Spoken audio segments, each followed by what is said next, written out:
Welcome to Second Take, the show that focuses on the issues behind the news. Mining Weekly editor Martin Creamer joins me today to unpack the latest in the mining industry.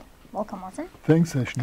Now, SFA Oxford's Stephen Forrest believes hydrogen is the key to long-term use of platinum. Yeah, this was his keynote but swan song address at the Platinum Group Metals Industry Day. And he went into quite a lot of detail. But of course, it's very difficult to predict the future. But what the biggest message that came through to me with this, that we must continue to produce platinum group metals in volume. Because even though that might bring down the price of platinum, they must look at the basket price, because there's also ruthenium, iridium, rhodium, all the other parts of that. So if you're getting a lower platinum price, do not be concerned, because the world needs a lower platinum price.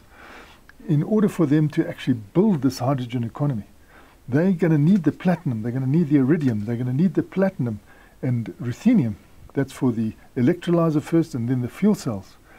So it's going to be an advantage if that price of platinum is lowish.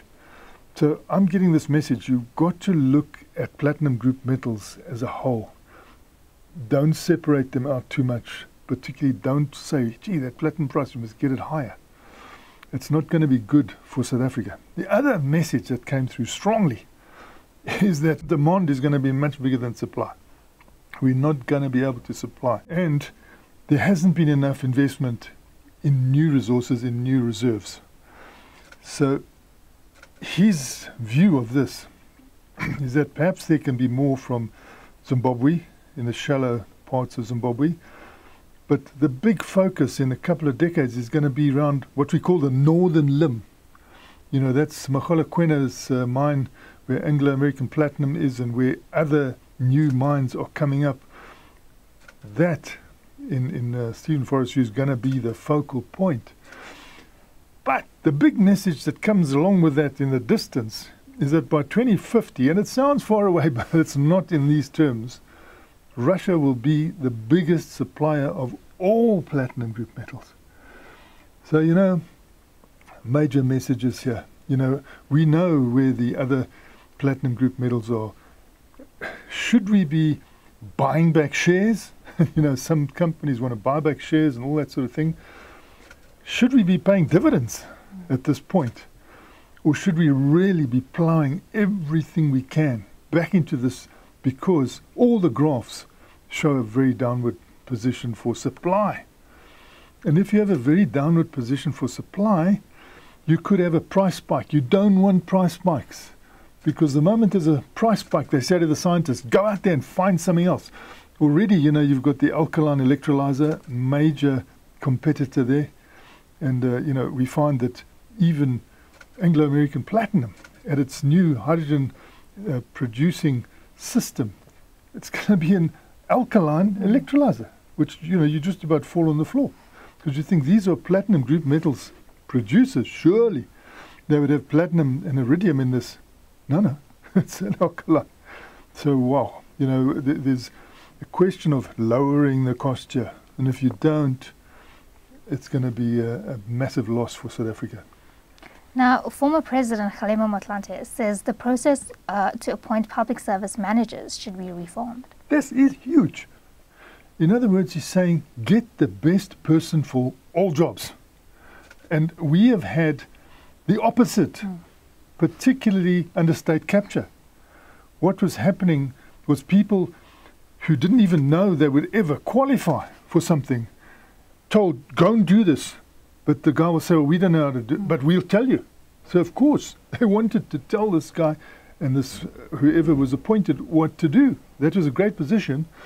And then because this person had been elevated into this high position, the person felt so indebted.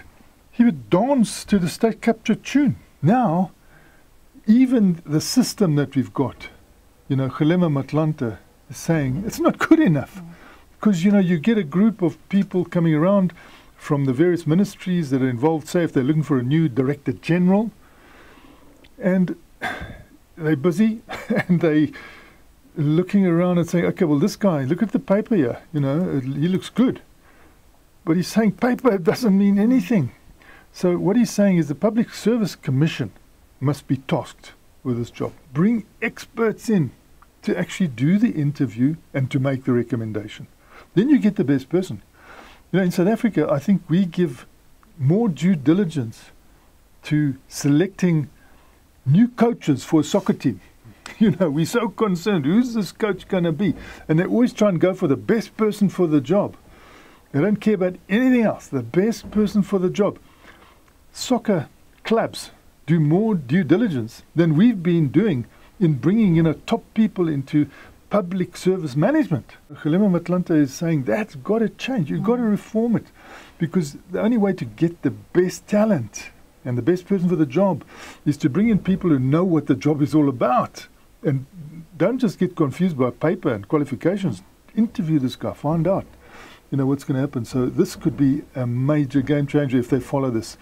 And we see now that new DGs are needed.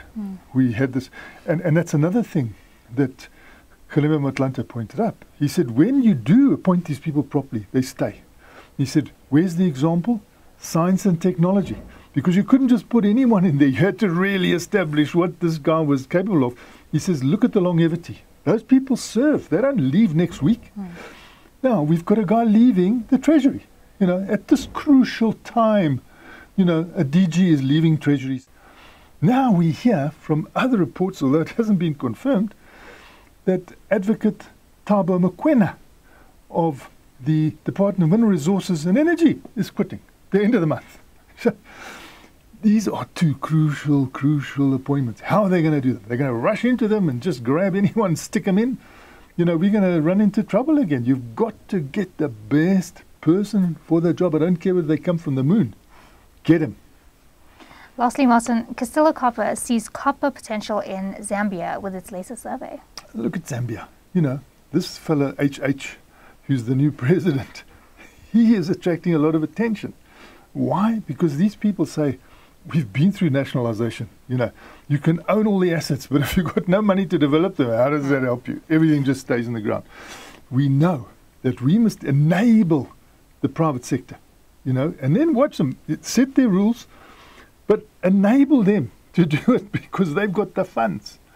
And you can see the response that's coming in already. The people are exploring there, Castillo, finding great potential because we know it should be the second biggest copper producer in the world. In fact, if it hadn't been neglected, it would be the top producer. I mean, I don't think Chile would have stood a chance because that is much deeper. It's not as rich. You go to Zambia, brother, that copper's rich, and we've known that. And next door, okay, DRC also rich, not too deep. Those are good messages at the moment, and we need a lot of copper. So the people are going in there. And, you know, we also see there are such things as ministries of Africa in other countries. And now we see, you know, the UK Minister of Africa coming down, saying we're going to bring this boodle down. And this company is from our country, it's going to invest and get copper. They know how valuable copper is now, so they're saying, let's do this properly. You know, they don't want any mishap again. Why aren't we in contact with some of these ministers for Africa and ministers that are outside the country?